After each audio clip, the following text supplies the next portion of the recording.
আসসালামু আলাইকুম। আশা করি সবাই ভালো আছেন। নিয়ে আসলাম আরেকটি নতুন রেসিপি। আজকের রেসিপি স্পেশাল পায়েস রান্না।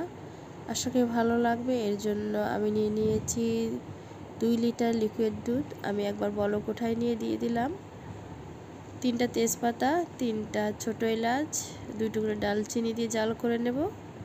এদিকে আমি নিয়েছি কাঠবাদাম 16-17টা, 200 গ্রাম আতপ চাল দিয়ে ভালো করে ধুয়ে নিয়েছি। আমি এখন এগুলো ব্লেন্ডার করব।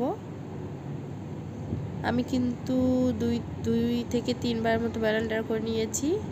2-3 সেকেন্ড করে ঘুরাই নিয়েছি। চালটা কিন্তু পুরোপুরি ভেঙে যায় নাই, দেখেন। এখন চালটা অ্যাড করে দেব। আমি একবারে অ্যাড করে দেব না, আস্তে আস্তে অ্যাড করে দিয়ে নেড়ে চেড়ে নেব। একবার অ্যাড করলে দলা বেঁধে যেতে পারে।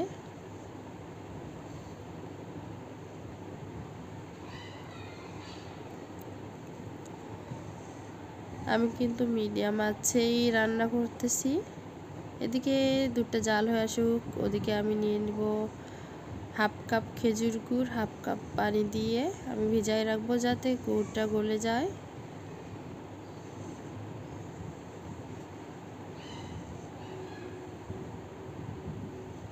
দুধটা পায়েসটা কিছুক্ষণ পর পর নেড়ে নেব যাতে মোটা সেইভাবে সর বাঁধতে না পারে।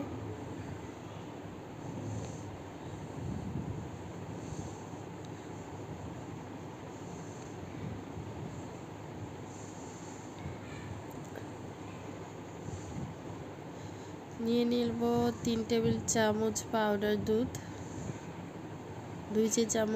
2 টেবিল চামচ পানি দিয়ে ভালো করে মিশাই নেব। ভালো করে মিশাই নেব।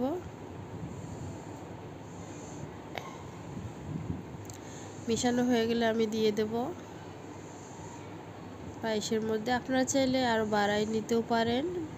পাউডার দুধ দিয়ে একটু নেড়ে চেড়ে নেব।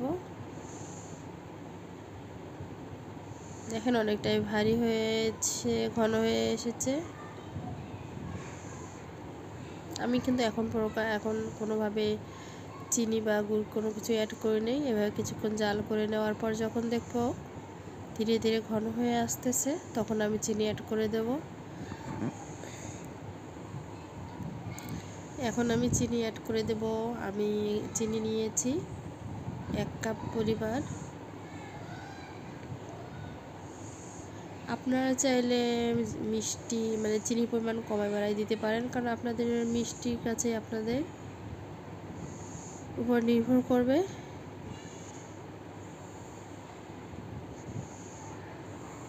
নেড়ে চেড়ে নেব। কিছুক্ষণ জাল দেওয়ার পর, চিনি দিয়ে জাল দেওয়ার পর আমি দিয়ে দেব গুড় ভিজিয়ে রেখেছি। গুড়টা দিয়ে আমি আর 5 মিনিটের মতো মিডিয়াম আঁচে রান্না করে নেব। নিয়ে আমি চুলাটা বন্ধ করে দেব। দিয়ে ঠান্ডা করে নেব পায়েসটা আমি।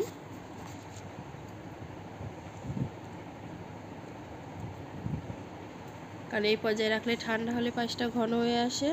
যখন ঠান্ডা হয়ে আসে পুরোপুরি, তখন ঘন হয়ে আসে। একদম শুকাই নিলে পরে আসলে অনেক ইয়ে হয়ে যায়। দেখেন আমি অন্য একটি বাটিতে উঠাই নিয়েছি। এখন আমি কয়েকটা কিশমিশ দিয়ে দেব উপর দিয়ে।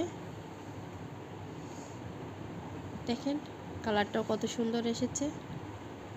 দিয়ে দেব কয়েকটা কাজু বাদাম আর কাঠবাদাম কুচি করে কেটে নিয়েছি, ওগুলো উপরে দিয়ে দেব। আশা করি আপনাদের আজকের এই স্পেশাল পায়েস রান্নার রেসিপিটি ভালো লেগেছে। যদি ভালো লেগে থাকে তাহলে প্লিজ বেশি বেশি করে ভিডিওটা লাইক, কমেন্ট এবং শেয়ার করবেন। আর এখনও যদি আমার চ্যানেলটি সাবস্ক্রাইব না করে থাকেন তাহলে প্লিজ আমার চ্যানেলটি সাবস্ক্রাইব করুন। দেখেন কত সুন্দর হয়েছে, খেতে অনেক মজা হয়েছিল। আশা করি ভালো লাগবে, ট্রাই করে দেখবেন। সবাই ভালো থাকবেন, সুস্থ থাকবেন। আমার ভিডিওটা বেশি বেশি করে শেয়ার করবেন। আল্লাহ হাফেজ।